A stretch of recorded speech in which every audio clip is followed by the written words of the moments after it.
Madam मैं एक मुसलमान हूँ, मैं इस्लाम को मानने वाला बावकार इंसान हूँ और मेरे मजहब की बुनियादी तालीम तौहीद है, ला इलाहा इल्लल्लाह, नहीं है कोई खुदा सिवा अल्लाह के।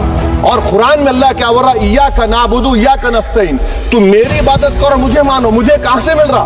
आर्टिकल 25 से मिल रहा है। मुझे कहां से मिल रहा है? Liberty of thought, expression, belief, faith and worship से मिल रहा है। तो इसको जोड़ना ये बहुत ही खतरनाक होगा। और हमारे प्रॉफेट मोहम्मद सल्लल्लाहु अलैहि वसल्लम जब मदीने को गए तो उन्होंने उस वतन के लिए दुआ की, कहा कि अल्लाह मदीने की मोहब्बत हमारे दिलों में और इजाफा कर दे, मक्के से ज्यादा कर दे। तो ये इस्लाम, मुसलमान होना, हमारे ईमान में मुल्क की मोहब्बत बीच में नहीं आती, और मुल्क से मोहब्बत है और रहेगी हमेशा, क्योंकि ये अजीम कुर्बानियां यहाँ पर शामिल है जिन्होंने जंग आजादी में हिस्सा नहीं लिया।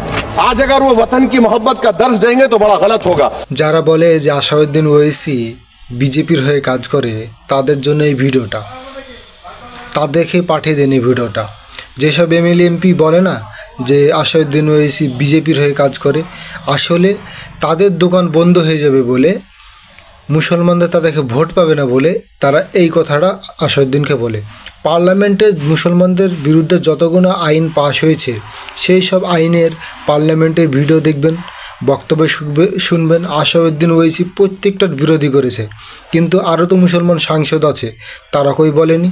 তারা বলেছে, পার্টির হয়ে বলেছে, কিন্তু আসাউদ্দিন ওয়েসির মতন কেউ বলেনি। মুসলমানের সাচ্চা লিডার হলে আসাউদ্দিন ওয়েসি আছে।